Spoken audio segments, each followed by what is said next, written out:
Hierdie week bring groot nuus, lewensveranderende besluite en 'n tragedie wat almal gaan tref.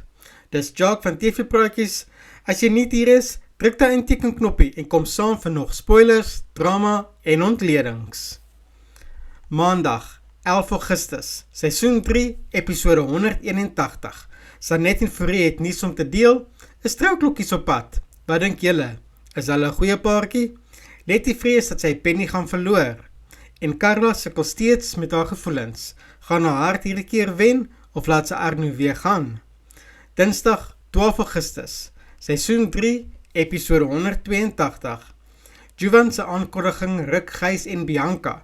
Dink julle hy wil swem los of dalk boskyn vaarwel sê? Carla neem 'n besluit oor haar toekoms, Arno of Lucas. Haar hart sê een ding, maar haar verlede dalk iets anders. Henry probeer Letty se vrese oor die baba verlig, maar gaan dit werk?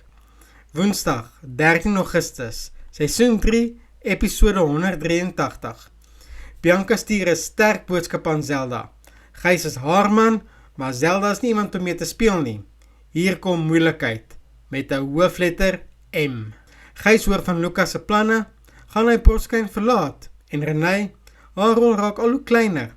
Dink julle daar's nog vonke tussen haar en Gys, en sal dit weer hervat word?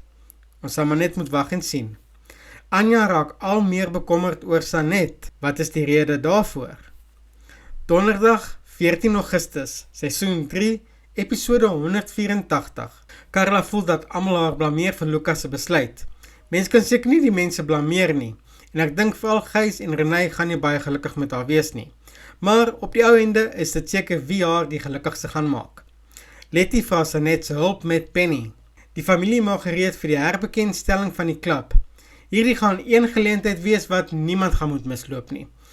Iets sê vir my die geleentheid gaan in 'n nagmerrie of eerder tragedie ontaard, maar dis dalk eers Maandag se probleem.